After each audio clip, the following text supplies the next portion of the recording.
Okay, we'll go ahead and get started.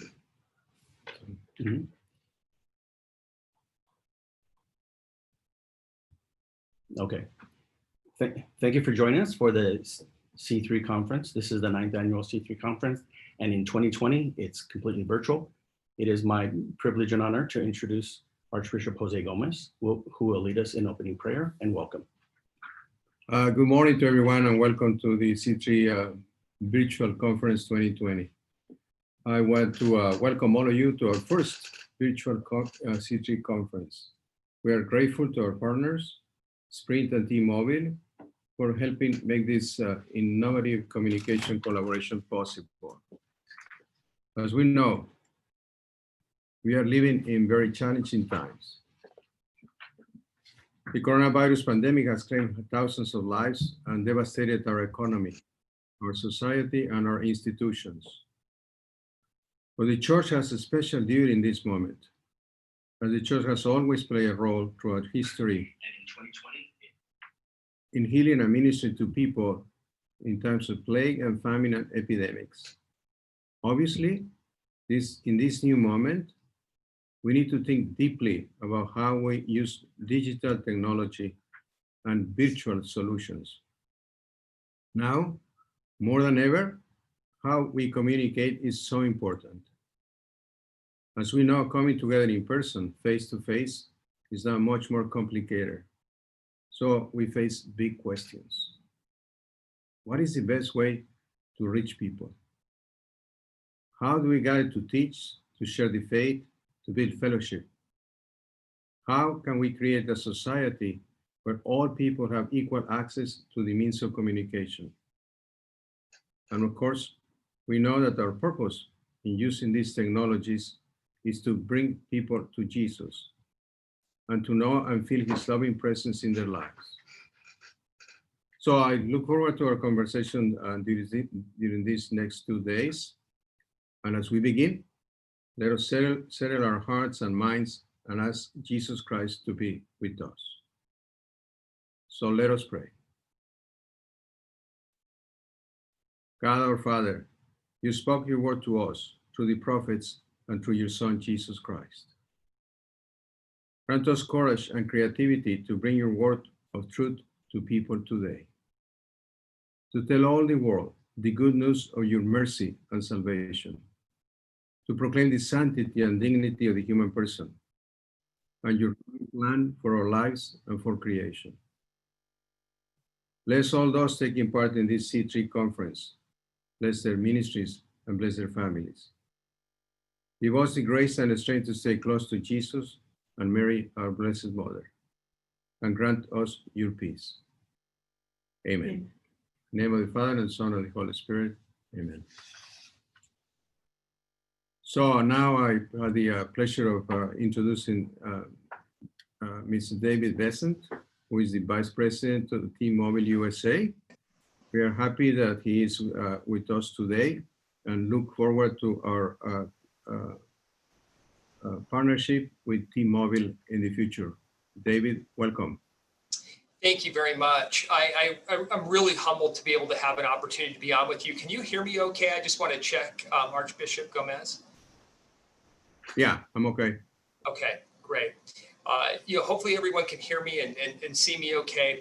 It's such an honor to be able to be on. In fact, the Archbishop was so kind. He took a few minutes with me yesterday and helped me, understand just how important the digital environment is in the education of each one of these students, and the great work that everyone here who is part of the conference is doing. I wanted to just, by way of introduction, make sure that you know who I am and what my role is. I'm the Vice President of T-Mobile USA for Government, and oversee T-Mobile's U.S. division for many important projects that assist the U.S. Department of Defense, White House Communications, the Federal Communications Commission in projects, the United States Postal Service, as well as we work with states, cities, counties, and education institutions throughout the U.S. And we've found our work to be ever more important each day, as time has gone on. And There were a number of things that I wanted to kind of share with the group and collaborate on. Some of them have to do with the situation and circumstance. Some of them have to do with technology. But one of the things that I wanted to start with is I was looking through scripture last night after meeting with the Archbishop. And one of the things that we talked about was something that was listed in James chapter 2 verse 16, which I thought was really powerful.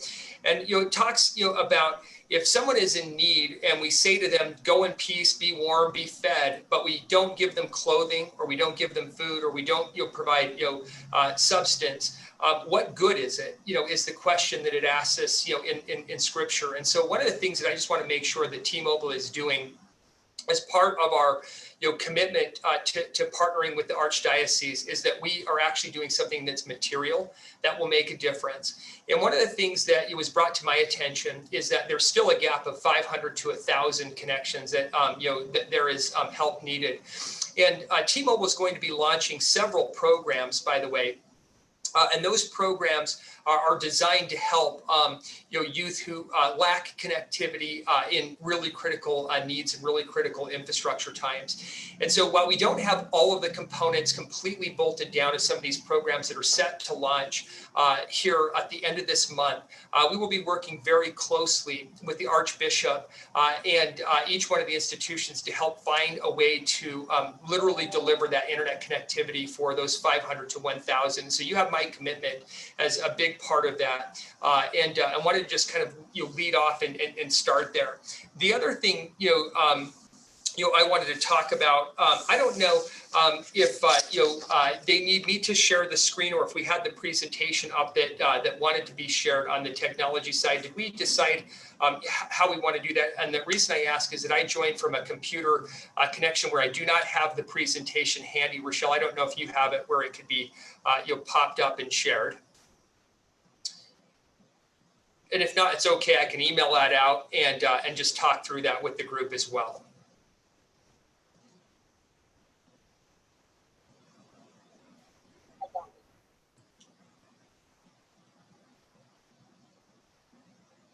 Here.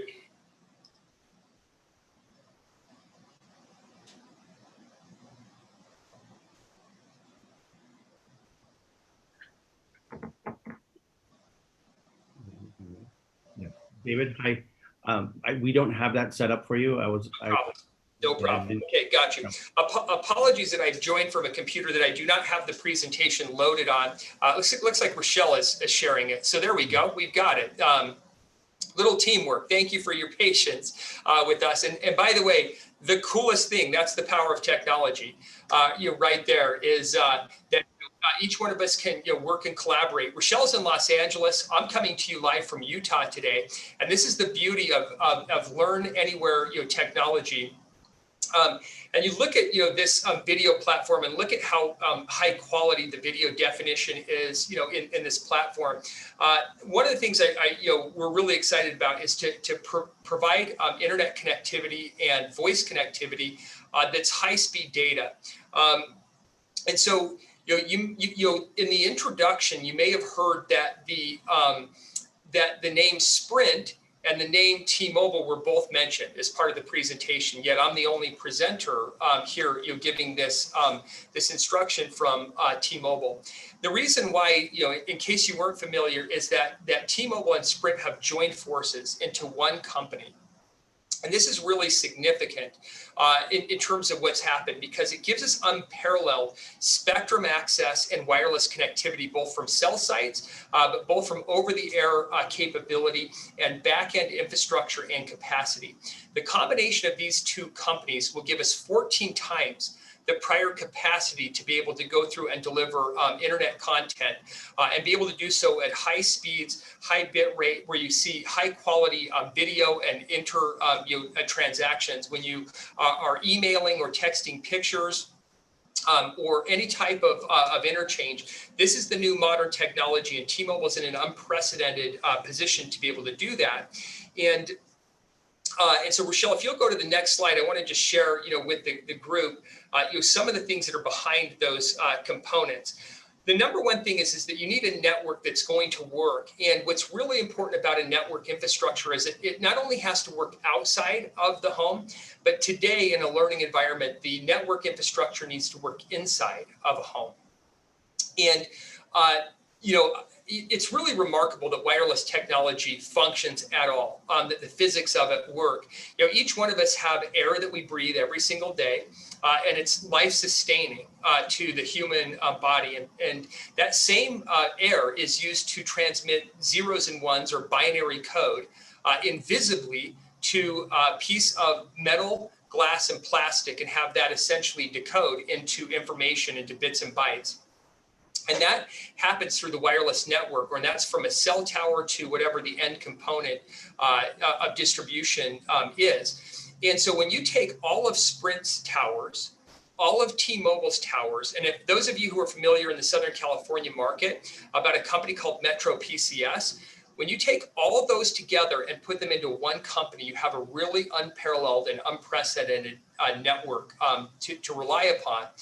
And then T-Mobile has some frequencies called 600 megahertz and 700 megahertz. And what those frequencies do is those frequencies penetrate within a building or within a home or infrastructure to make sure that you have connectivity both indoors as well as outdoors. So it's really cool technology. Rochelle, if you'll go to the next slide. We'll show you what the nationwide network looks like today. So today, T-Mobile, the new T-Mobile now covers 99% of where Americans live.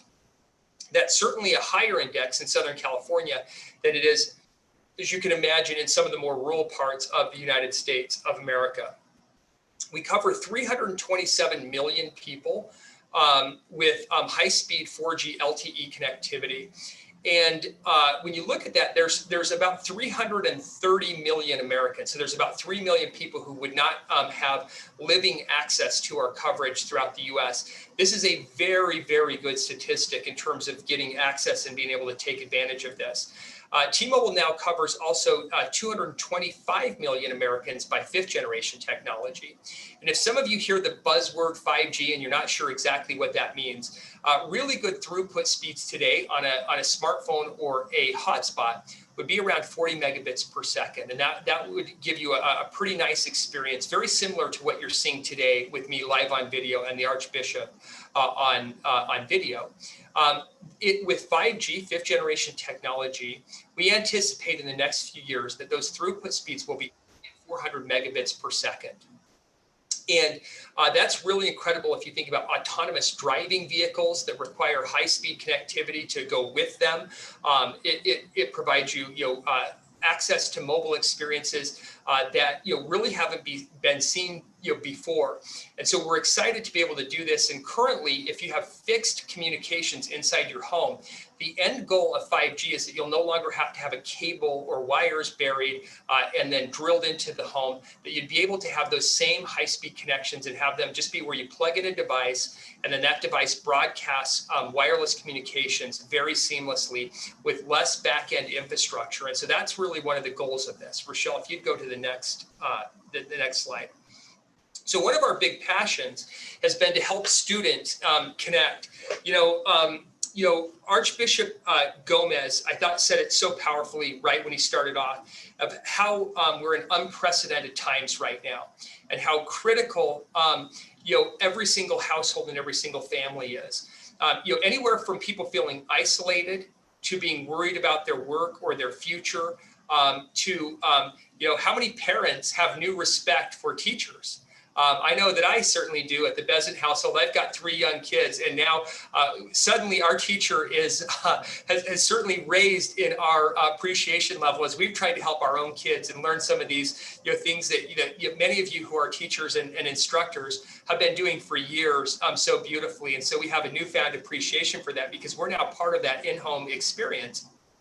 And so T-Mobile's looked at each and every one of those situations and not looked at it at a profit level, but we've looked at it as a situation where we realize that there's a crisis around the world, and T-Mobile is serving America. And so we're looking at that crisis in America. And just over the last 120 days, T-Mobile is so proud to have connected almost 2 million students, or excuse me, 1.2 million students. where they had no connectivity whatsoever. They couldn't afford it. And we've worked with institutions around the US to be able to make that affordable and provide them unlimited access to their connections. And we've discounted over $28 million worth of devices and services in the process. And we've helped over 265 school districts. And I'm on with you today, by the way, and I'm supposed to be on with the governor's office of state of California right now. So if you want to know where you rank, that's where you rank. You rank in high priority. I've got other teams that are on working with Governor Newsom today, right now, trying to help California bridge this digital divide. And so this is something that the work is by far from done. We still know there's over 1 million needs in the state of California alone where this is important. And you're going to see T-Mobile, myself, my team make really big efforts towards this goal. And we're going to start and do that, as I mentioned, with those 500 to 1,000 connections and work with Archbishop Gomez towards bridging that digital divide. Rochelle, if you'll go to the next slide. Some things that really help in success is, currently most technologies are 4G LTE technologies. And so that's going to allow you to stream, download, and upload those assignments, homework, and learning at the rate that you need to be able to do that. I know that all of us find that it's frustrating if we ever have a lag or if there's ever a gap in connectivity. You want to make sure that you have full access and ability to do that. Every connection that T-Mobile is providing has that access and has that capability. Also, another really key component is that this technology is mobile. How many times are a parent working one job and then they have to leave and go work that second job just to provide? All of us know the severe costs of housing, the cost of fuel, the cost of energy, communication, these other things, and it's not easy for these families to be able to do that. And so, sometimes kids aren't able to be at home the full time, and having technology that follows them to their grandparents' home or to their other relatives' home or to those after school programs is really critical and really vital. And so we're proud to help be a part of what that looks like. And T-Mobile is particularly focused on providing low-income students and families with internet access that they need, where that's going to be affordable for them and where that's going to be accessible for them. To the scripture that I essentially started this conversation with. And then mobile security is also a really important part of the process. And also protecting children and the access of what they have in terms of internet content. SIPA filtering, Child Internet Protection Act filtering, is one of the core components that we add in. We want to make sure that there is no access to pornography, no access to violence, no access to gambling, no access to language as part of that internet. And believe it or not, that is a very, very complicated feat in today's society. These technologies can be used for good and they can be used for alternate purposes. And the content and delivery that we are trying to do is well intended to be used for good and to be able to bridge that digital divide and give learning access anywhere that somebody would essentially want to be over that network, that footprint. And so, Rochelle, if you could go to the next slide for me, I'd sure appreciate it. I talked just a little bit about 5G, and I don't want to go on too long for you, recognizing how precious your time is. But our CEO is Mike Sievert. Mike's a really cool leader. He came from Microsoft, where he was leading a global organization there at Microsoft. And one of the things that Mike tweeted out recently was, Mike's wife is named Suzanne, and Mike tweeted that he just completed his Saturday morning chores by vacuuming the house, but he added the caveat that he wasn't home and that he did it from his smartphone with the robot vacuum. And this is a new part of technology. Now, Mike, of course, warned that he doesn't want Suze to know that because she'll want to revisit the chore split in the Sievert household. And so these new technologies are really cool. And so I happened at one point to be negotiating with my own home internet provider. I won't tell you who that was. And I had, they wouldn't give me the price. They had raised the price over the course of years. And so I decided to cancel the internet, thinking that it would be okay. Now, I have 3 young children in my home. And my 3 young children were pretty upset when our doorbell didn't work, when a number of other things failed to function that I forgot was hooked up to the internet, right? And you talk about the Internet of Things. This is becoming a bigger part of people's house, whether it be their cameras, whether it be their doorbells, whether it be their accessibility tools. And so, everything becoming connected is going to be a part of our society as we go forward. By the way, I quickly turned that internet back on and fell to the demands of that internet service provider because of the pressure of my children. And this is what each of these households are considering. Think about augmented reality and virtual reality, and think about that in a learning environment. They're coming up with tools and technologies now that can create a digital image that looks as if you're working on a motorcycle, and there is no motorcycle physically there. And the progress that can have towards mechanics, sewing, crafts, and other building is really revolutionary. And so those are just some examples. Drone technology. How many of you have seen really cool images of the Grand Canyon or other places? And that's because there's an autonomous vehicle that can fly and give you a different perspective of what you saw before. These technologies will have the ability to do life-saving medical tools, and they're all going to be part of that. Connected roadways. You may often think, how is a connected roadway going to matter? We worked on projects with the governor of Colorado where there's many icy roads, where there's many animals that are in front. And if the roadways have sensors built into the roadways and they can communicate that there's animal movement in front or there's dangerous conditions in front and tell your car, and your car can assist you to take you in safer places, these are all part of the components of what will be leveraged in a future world. In fact, autonomous driving is set to launch for the first time in 2023. Can you imagine? 3 years from now, Archbishop Gomez, you and I could get into a vehicle and we can program that vehicle to take us to Disneyland, assuming it's open. Let's hope that it is. And you and I could get into that vehicle and we could have a fully interchangeable experience without having to have the burden of driving and then go there. If we wanted to take a nap, Archbishop, which both of us probably need, we could do that, right? And then arrive safely. It's going to change the way in which we move as a society. And then I think if anybody was part of CES, Hyundai had launched their first drone helicopter, 4-passenger helicopter. And so imagine taking, instead of an Uber, imagine taking an Uber chopper to your next location. And so it will change the dynamics of space and time in which we've never seen before with the use of these technologies. And this is not like the Jetsons era, pie in the sky talk. These are real products, real technology that are built, but they require technology and positioning on them.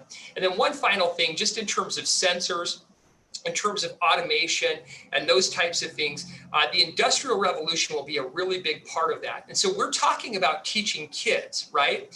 And 10 years ago and 15 years ago, education institutions weren't teaching kids how to be a social media manager at all.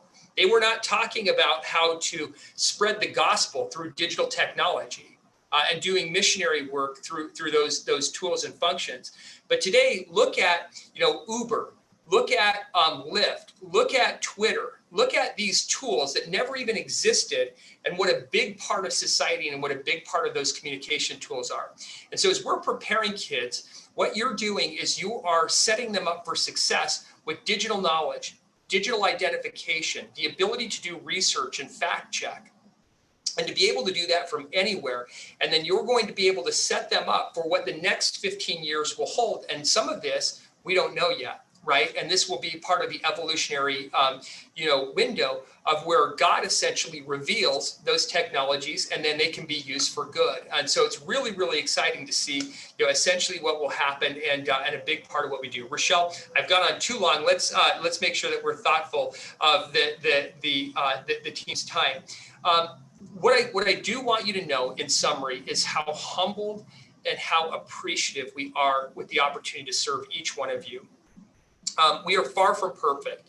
We want these technologies to work perfectly for every single person, every single day, but they don't. These technologies, are subject to the laws of physics. zoning and planning and a number of these, other things that happen. But anywhere and everywhere that we can come and try and make a difference and make a contribution, we're raising our hand to be able to do that. And so I just wanted to thank you, for the opportunity, for your leadership, and most importantly, I thank you for being a light in this world where it is desperately, desperately needed. You make a big difference. You are that candle that's taken out from underneath the bushel for the rest of us to look at and to be able to be inspired by.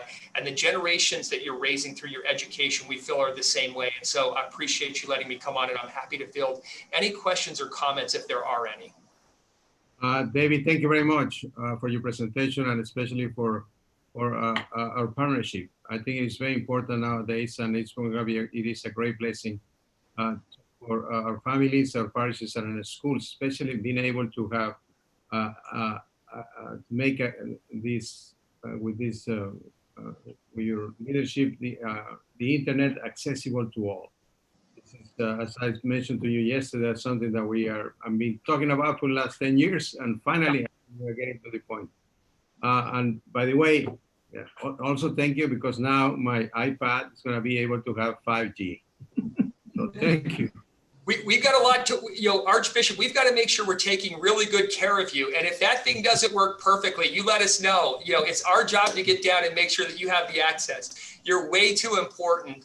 And even though Apple has not said whether they'll ever make a new product again, because they keep their secrets pretty tight, even though every September they come out with a new product. We're really excited to see what that next generation of 5G devices looks like. Thank you. And again, we are very happy with our relationship, and hopefully we can really make it the internet accessible to everyone, because it's so important, and it is a great source of evangelization and bring to the people the beauty of our faith. Thank you. You have my commitment. Thank you. Thank you. Thank you both. And David, thanks so much for being able to be available to us. Paul, thank you for opening the conference. 10 years ago, as part of the C3 pilot, we decided to offer a professional development gathering at LMU.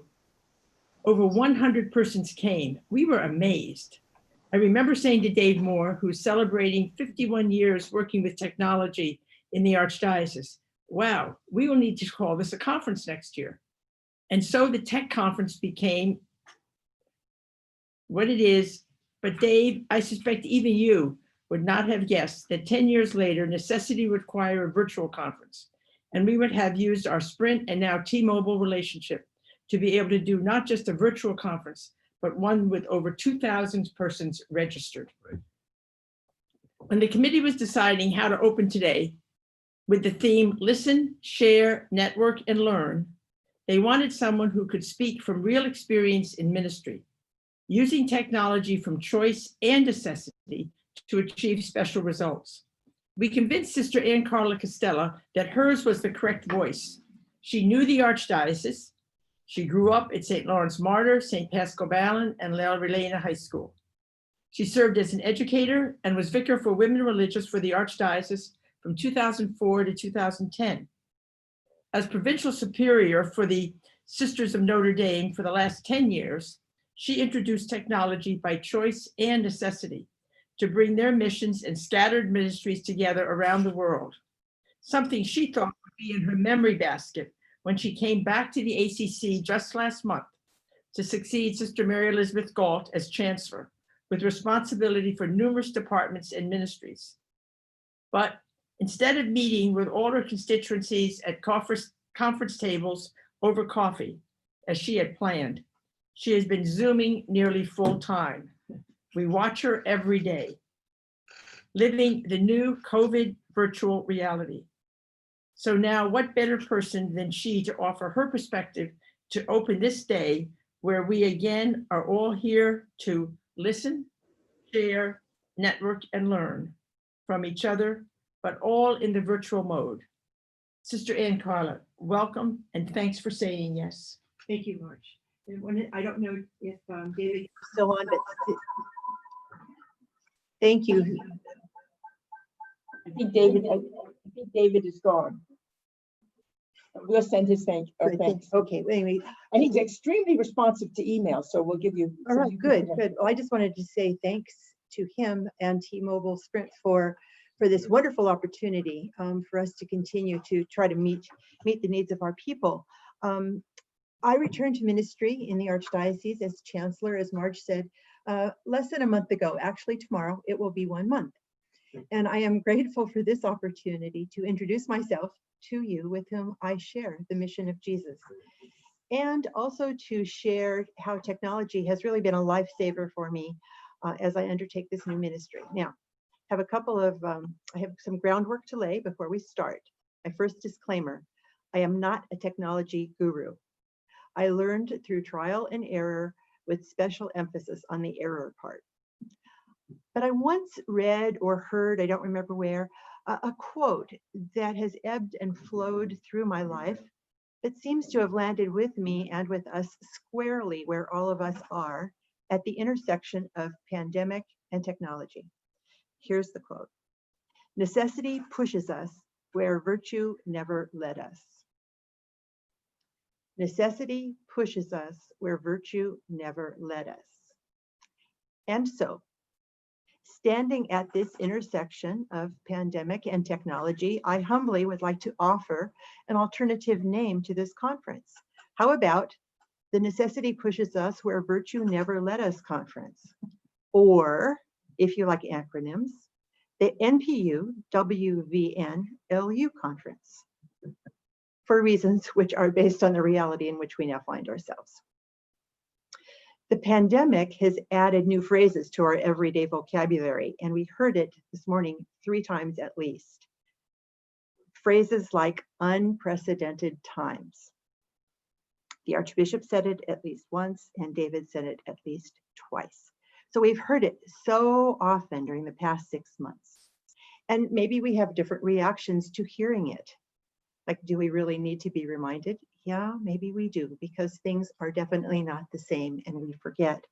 But regardless of our reactions, these are unprecedented times, and they call for unprecedented actions because necessity is pushing us where virtue never led us. As disciples, we're called to more as we share the mission of Jesus. That's what we're all about. To a renewed vision of how we do what is important to us. To build or maintain relationships, to do our ministry effectively, and to serve responsibly. So the digital age is upon us. It is thundered into our personal and professional lives, and sometimes we are left reeling in the process. But you guessed it, necessity is pushing us where virtue never led us. So let's talk about getting connected. We sound like we could be a commercial. Using our phones a lot to get connected, to stay connected. And this has perhaps fostered in us both, I know it has in me, a realization that our digital devices have become our technology lifelines, and a sense of gratitude for what we may have taken for granted in the not too distant past. We find ourselves unable to engage in person-to-person contacts as the protocols for protection during the pandemic continue. Remote communication through these devices has become essential for staying connected with family, friends, community members, students, parishioners, coworkers, directees, patients, healthcare providers, and a host of other persons who, for so many reasons, are important in our lives. Yes, digital technology has become more important than ever because necessity has pushed us. So let's see how far we've come. In the past 6 months, we may not have thought of ourselves as Zoomers, Skypers, Microsoft team members, GoToMeeting groupies, but here we are. Here we are. It's safe to say that technology may be thought of in many ways. If I were a clinical psychologist, which I'm not, I might engage you in a word association exercise. I think I'm going to do it anyway. Quick. When I say the word technology, what is the first word that pops into your mind? No need to answer out loud, but I'll give you a moment. Okay, time's up. Maybe it was something like overwhelming, frightening, complicated, frustrating, or maybe it was wonderful, great, a godsend. But how many of us associated the word technology with gift? And speaking of gift, we have been entrusted with the gift of participating in the mission of Jesus, and technology is proving to be a gift and partner, enabling us to continue that mission during these challenging times, keeping us connected to those whom we love and care about, assisting us in carrying out the mission of Jesus entrusted to us, his church, as teachers, administrators, catechists, ministers, holy men and women in every walk of life, because as Archbishop has reminded us in his pastoral letter, for greater things we were born. So it is true, in terms of our ministries, necessity is pushing us where virtue never led us. We're learning that we can do more than we thought we could.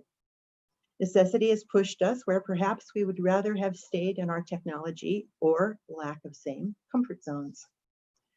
While not zooming down the freeway, we are Zooming, Skyping, Microsoft Teaming for relationships, for ministry. To feel connected in a world situation that tells us that to survive, we must remain apart. Now, the question, how has technology been a gift for you? How has technology been a gift to me? I'd like to answer that from two perspectives, as a member of a religious community and as someone beginning a new ministry. As a community member, I am a sister of Notre Dame. My congregation is worldwide with 2,200 sisters serving in 18 countries. The sun rises in Notre Dame country over Papua New Guinea and sets in California, with 17 hours and lots of time zones in between. Like a family, we have been challenged regarding how to sustain our relationships and effectively continue our ministries, and technology is helping us to do this. While it is not ideal to join a congregational meeting that begins at 10 a.m. in Rome, which is 1 a.m. in California, 5 a.m. in Rio de Janeiro, 1:30 p.m. in India, because they add on 30 minutes in their time zone, or 5 p.m. in Seoul, it does enable us to connect as we live the mission of Jesus in our various geographic realities. There are gains and there are losses. We miss the hugs, we miss the coffees together, but the travel experience, security checks, crowded planes, not so much. Even not having to endure LA traffic going to and from and to meetings is a gain. Many religious communities, including my own, are holding significant events virtually. Assemblies with members in different parts of the country or even in different countries. Religious ceremonies such as profession of vows, jubilees, even wake services. We had a prayer service via Zoom at the end of June for our Sister Mary Therese, who had died in early April. It was wonderful to see everyone, at least from the waist up, and to hear the charming and touching memories that they shared about our departed sister. Another recent experience touched my heart, and I believe touched the hearts of my sisters as well. One of our sisters, Sister Mary Sheila, was recently diagnosed with a terminal illness. Father Roberto Corral, the pastor of St. Dominic's Parish, was told by our sisters who live and minister there about Sister. Father Roberto offered the daily mass televised liturgy from their convent chapel in Eagle Rock for Sister. And at the end of the liturgy, he invited the 6 sisters present in the chapel to turn and face the camera and join him in extending their hands in blessing over Sister Mary Sheila, who was watching at her convent in Thousand Oaks. And we who were with her there joined in the blessing as well. It was powerful. It was beautiful. It was an expression of what church is and community is. And it happened through the gift of technology. In early July, our 4 U.S. provinces of the Sisters of Notre Dame became one province. It was a momentous occasion that we had been dreaming and planning for nearly 9 years. Originally, representatives from each geographic area were planning to travel to Ohio for this ceremony, since most were within driving distance. We in California had decided that only a few of us would go because of the cost of airline tickets, especially during the summer months. As it turned out, none of us went anywhere, but all of us in California, as well as the 500 plus Sisters of Notre Dame in the other geographic areas, were able to have front row seats for the liturgy and installation ceremony of our new leadership team via live streaming. So let's hear it for innovation and creativity, the unintended consequences of the pandemic. Parishes have been amazing in their creativity in planning indoor and outdoor liturgies, celebrations of the sacraments, and virtual events. While not being able to have folks physically present, parishioners are able to be virtually present, and many for whom travel of any sort would be prohibitive are able to participate and feel part of the larger community, and that is what church is about. The departments here at the ACC are adjusting and readjusting schedules and processes and instructions and formation to provide ministers with quality programs and support in the midst of the ever-changing protocols landscape in which we are now living. And finally, sincere gratitude to all in the Archdiocese, to all of you, to all of us, for the enormous achievement of rolling with the punches COVID-19 has sent our way. Finally, a little bit about technology and me. As I mentioned a month ago, I began my new ministry as Chancellor. I'm delighted to be back at the ACC. While I'm still learning my duties, I have also come to realize and be grateful for the fact that I was a little more prepared than I thought I'd be because of my experience with technology. As I said, I am not nearing guru status, but I have found that technology is helping me flatten my learning curve at least a little. During my time at the ACC in a previous life, I met and worked with many wonderful and dedicated people. And as I return, I am happily finding that I have been able to reconnect with several of them. So hello to everybody out there that remembers me. I have also found a host of new coworkers whom I really want to meet and support as I am able. But new challenges, besides the best way to get to the ACC, have presented themselves, which I had not considered before. How was I to meet the new persons whom I would be serving without meeting them personally? How was I to provide the service and support I wanted for my coworkers from a distance? And would it be possible to minister effectively and as seamlessly as possible working in these new pandemic conditions? This is where technology is coming in handy, and during the time I have been here, I have been able to meet and had some getting to know you conversations with individuals and whole departments, and without ever leaving my office. I am so not missing the commute. I've also been able to participate in some wonderful online opportunities. Various departments are providing, including Catholic cemeteries and mortuaries presentations, directors meetings, Virtus training from the Office of Family Life and Safeguard the Children, and webinars on a range of topics. A learning that I have had from my short time here at the ACC is that my experience with technology has helped me to see and appreciate it as gift and as a platform to keep us connected as we continue without missing a beat, to minister to those entrusted to our care and with whom we share the one mission of Jesus. I hope that today will be a day of relationship building and strengthening, networking, idea sharing, and harvesting, and a day where we can travel miles without ever leaving our desk chairs. Have a wonderful day, and remember, it's true. Necessity has pushed us where virtue perhaps might never have led us. Thank you. Thank you, Sister Ann Carla, and welcome back to the ACC. Thank you. We are very happy that you are now the Chancellor of the Archdiocese. I just want to thank all of you, and especially the C3 team for putting together the conference this year in this extraordinary way. And you are in my prayers, all of you in a special way, and all the ones attending the conference. I hope it will be a fruitful conference. Now I have to go, but we are together in this important moment in bringing the evangelization to the digital continent. It is so important for all of us at this moment that will help us to strengthen our parishes and our schools and our Catholic faith as a community during this time. And then when we finally go back to our normal way of worshiping and being a community in the Archdiocese of Los Angeles. Now, I'll give it to you, Paul.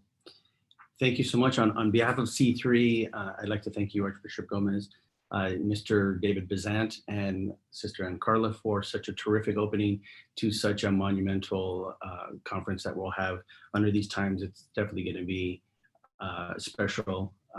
What I'd like to do right now is just have a couple of housekeeping tidbits of information for everyone. If you scroll down as you're watching on the C3 webpage, you will see all of the sessions and the links. The good thing is that we also have a dial-in option. So if you have to run from home to go do some errands, you can dial in and still participate. So please utilize that option. We'll be with you all day today and tomorrow. The idea is that this is your digital program, the website itself. So instead of having the paper programs that you kind of had to fold, and go through to find out what the sessions are, you have them all in front of you as you scroll down for today and as you go through tomorrow as well. There are many sessions today. They are all breakout sessions, and these sessions are going to be for really for living and having a conversation live with the roles that you have across the Archdiocese. This is one of the rare opportunities that we can get so many people in the same location to talk about what's going on, especially with the issues that have been caused by the pandemic. So definitely listen, participate, and make the most out of this opportunity and share, and really to learn those special skills that will help our ministries in general for all of us. So with that, thank you for being a part of today's conference, and we will see you all at 10 o'clock with the first session, first breakout session. And other than that, have a great conference. Thank you. Thank you.